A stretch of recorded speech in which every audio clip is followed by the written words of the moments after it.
أشهد أن محمد رسول الله۔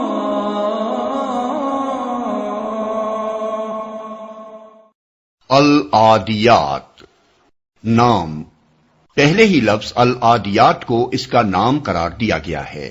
زمانہ نزول، اس کے مکی اور مدنی ہونے میں اختلاف ہے۔ حضرت عبداللہ بن مسعود، جابر، حسن بصری، اکرمہ اور عطا کہتے ہیں کہ یہ مکی ہے۔ حضرت انس بن مالک اور قتادہ کہتے ہیں کہ مدنی ہے۔ حضرت ابن عباس سے دو قول منقول ہوئے ہیں، ایک یہ کہ یہ سورہ مکی ہے اور دوسرا یہ کہ مدنی ہے، لیکن سورت کا مضمون اور انداز بیان صاف بتا رہا ہے کہ یہ نہ صرف مکی ہے بلکہ مکہ کے بھی ابتدائی دور میں نازل ہوئی ہے۔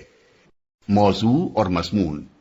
اس کا مقصود لوگوں کو یہ سمجھانا ہے کہ انسان آخرت کا منکر یا اس سے غافل ہو کر کیسی اخلاقی پستی میں گر جاتا ہے، اور ساتھ ساتھ لوگوں کو اس بات سے خبردار بھی کرنا ہے کہ آخرت میں صرف ان کے ظاہری افعال ہی کی نہیں بلکہ ان کے دلوں میں چھپے ہوئے اسرار تک کی جانچ پڑتال ہوگی۔ اس مقصد کے لیے عرب میں پھیلی ہوئی اس عام بدامنی کو دلیل کے طور پر پیش کیا گیا ہے جس سے سارا ملک تنگ آیا ہوا تھا۔ ہر طرف کشت و خون برپا تھا، لوٹ مار کا بازار گرم تھا، قبیلوں پر قبیلے چھاپے مار رہے تھے، اور کوئی شخص بھی رات چین سے نہیں گزار سکتا تھا، کیونکہ ہر وقت یہ کھٹکا لگا رہتا تھا کہ کب کوئی دشمن صبح سویرے اس کی بستی پر ٹوٹ پڑے۔ یہ ایک ایسی حالت تھی جسے عرب کے سارے ہی لوگ جانتے تھے اور اس کی قباحت کو محسوس کرتے تھے۔ اگرچہ لٹنے والا اس پر ماتم کرتا تھا اور لوٹنے والا اس پر خوش ہوتا تھا، لیکن جب کسی وقت لوٹنے والے کی اپنی شامت آ جاتی تھی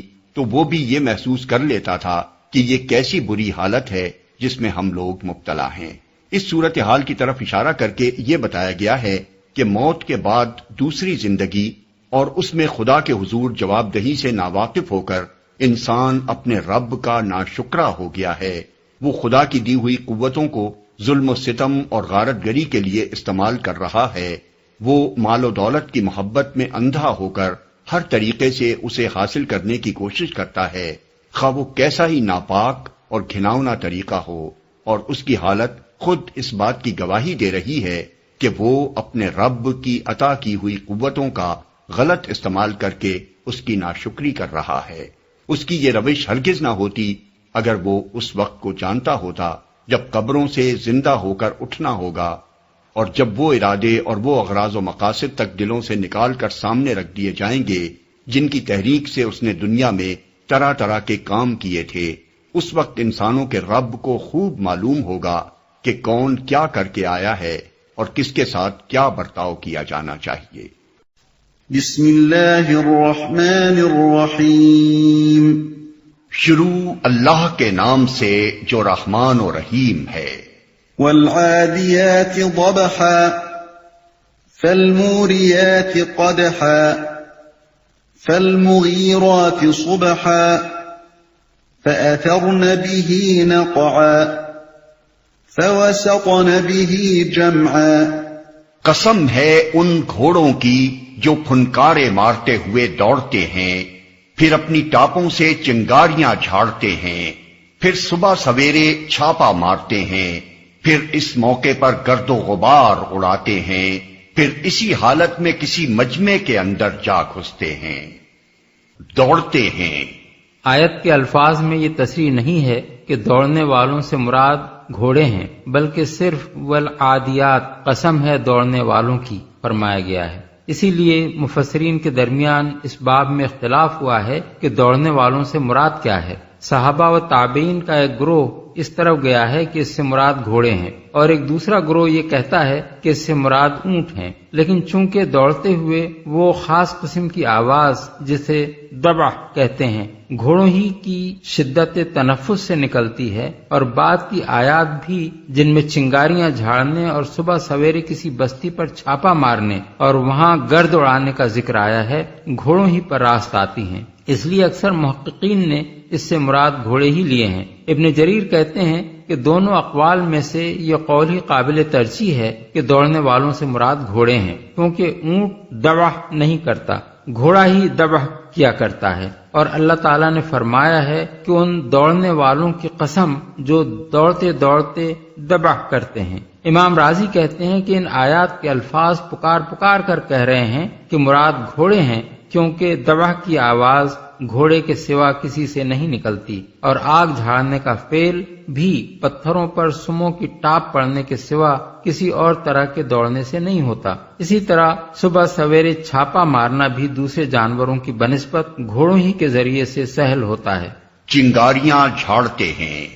چنگاریاں جھاڑنے کے الفاظ اس بات پر دلالت کرتے ہیں کہ یہ گھوڑے رات کے وقت دوڑتے ہیں، کیونکہ رات ہی کو ان کی ٹاپوں سے جھڑنے والے شرارے نظر آتے ہیں۔ چھاپا مارتے ہیں۔ اہل عرب کا قاعدہ تھا کہ جب کسی بستی پر انہیں چھاپا مارنا ہوتا تو رات کے اندھیرے میں چل کر جاتے تاکہ دشمن خبردار نہ ہو سکے، اور صبح سویرے اچانک اس پر ٹوٹ پڑتے تھے تاکہ صبح کی روشنی میں ہر چیز نظر آ سکے، اور دن اتنا زیادہ روشن بھی نہ ہو کہ دشمن دور سے ان کو آتا دیکھ لے اور مقابلے کے لیے تیار ہو جائے۔ ان الانسان لربه لكنود وانه على ذلك لشهيد وانه لحب الخير لشديد۔ حقیقت یہ ہے کہ انسان اپنے رب کا بڑا ناشکرا ہے، اور وہ خود اس پر گواہ ہے، اور وہ مال و دولت کی محبت میں بری طرح مبتلا ہے، بڑا ناشکرا ہے۔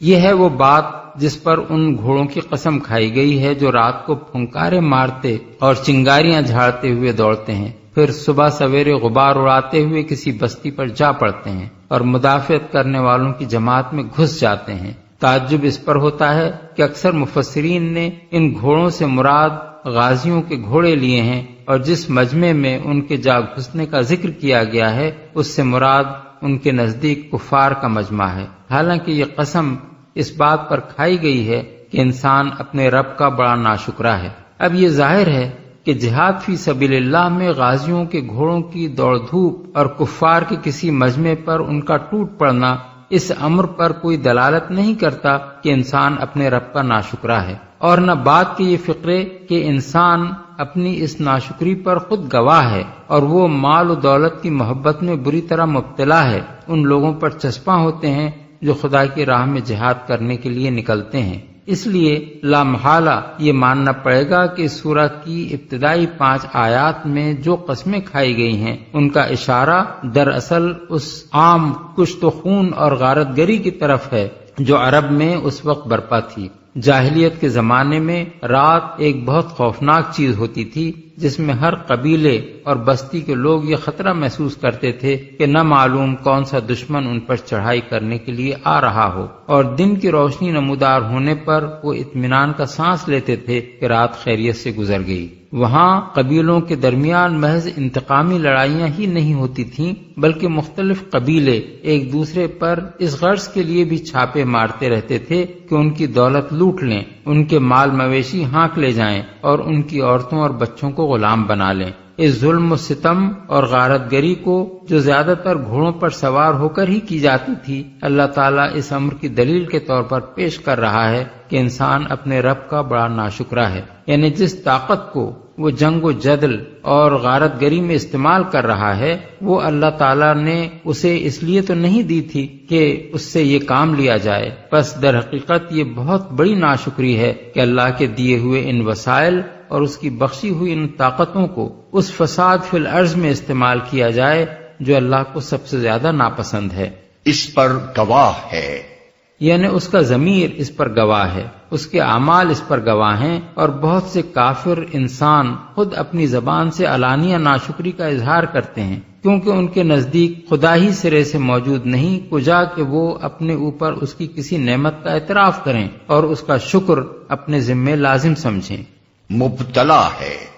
اصل الفاظ ہیں وَإِنَّهُ لِحُبِّ الْخَيْرِ لَشَدِيدٌ۔ اس فقرے کا لفظی ترجمہ یہ ہوگا کہ وہ خیر کی محبت میں بہت سخت ہے، لیکن عربی زبان میں خیر کا لفظ نیکی اور بھلائی کے لیے مخصوص نہیں ہے بلکہ مال و دولت کے لیے بھی استعمال ہوتا ہے۔ چنانچہ سورہ بقرہ آیت 180 میں خیر بمعنی مال و دولت کی استعمال ہوا ہے۔ یہ بات کلام کے موقع و محل سے معلوم ہوتی ہے کہ کہاں خیر کا لفظ نیکی کے معنی میں ہے اور کہاں مال و دولت کے معنی میں۔ اس آیت کے سیاق و سباق سے خود ہی یہ ظاہر ہو رہا ہے کہ اس میں خیر مال و دولت کے معنی میں ہے، نہ کہ بھلائی اور نیکی کے معنی میں، کیونکہ جو انسان اپنے رب کا ناشکرا ہے اور اپنے طرز عمل سے خود اپنی ناشکری پر شہادت دے رہا ہے، اس کے بارے میں یہ نہیں کہا جا سکتا کہ وہ نیکی اور بھلائی کی محبت میں بہت سخت ہے۔ افلا يعلم اذا بعثر ما في القبور وحصل ما في الصدور ان ربهم بهم يومئذ لخبير۔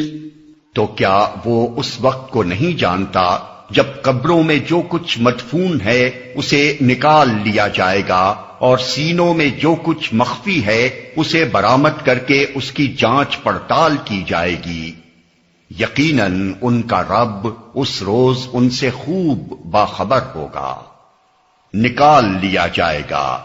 یعنی مرے ہوئے انسان جہاں جس حالت میں بھی پڑے ہوں گے وہاں سے ان کو نکال کر زندہ انسانوں کی شکل میں اٹھایا جائے گا، جانچ پڑتال کی جائے گی۔ یعنی دلوں میں جو ارادے اور نیتیں، جو اغراض و مقاصد، جو خیالات و افکار اور ظاہری افعال کے پیچھے جو باطنی محرکات یعنی موٹیوز چھپے ہوئے ہیں وہ سب کھول کر رکھ دیے جائیں گے اور ان کی جانچ پڑتال کر کے اچھائی کو الگ اور برائی کو الگ چھانٹ دیا جائے گا۔ بالفاظ دیگر فیصلہ صرف ظاہر ہی کو دیکھ کر نہیں کیا جائے گا کہ انسان نے عملاً کیا کچھ کیا، بلکہ دلوں میں چھپے ہوئے رازوں کو بھی نکال کر یہ دیکھا جائے گا کہ جو کام انسان نے کیے وہ کس نیت سے اور کس غرض سے کیے۔ اس بات پر اگر انسان غور کرے تو وہ یہ تسلیم کیے بغیر نہیں رہ سکتا کہ اصلی اور مکمل انصاف خدا کی عدالت کے سوا اور کہیں نہیں ہو سکتا۔ دنیا کے لادینی قوانین بھی اصولی حیثیت سے یہ ضروری سمجھتے ہیں کہ کسی شخص کے محض ظاہری فعل کی بنا پر اسے سزا نہ دی جائے، بلکہ یہ بھی دیکھا جائے کہ اس نے کس نیت سے وہ فعل کیا ہے۔ لیکن دنیا کی کسی عدالت کے پاس بھی وہ ذرائع نہیں ہیں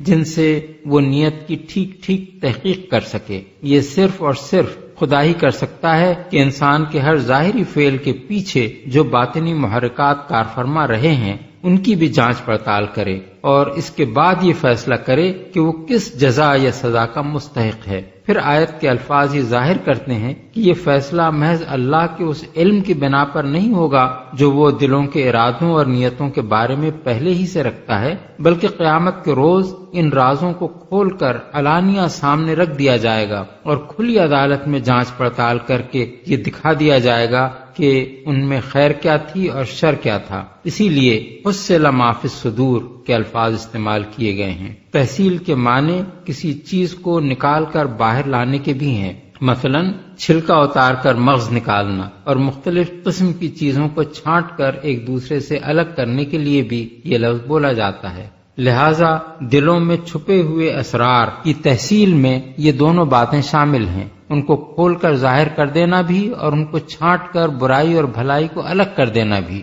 یہی مضمون سورہ طارق میں اس طرح بیان کیا گیا ہے کہ یوم تبلی السرائر، یعنی جس روز پوشیدہ اسرار کی جانچ پڑتال ہوگی۔ آیت 9 خوب باخبر ہوگا، یعنی اس کو خوب معلوم ہوگا کہ کون کیا ہے اور کس سزا یا جزا کا مستحق ہے۔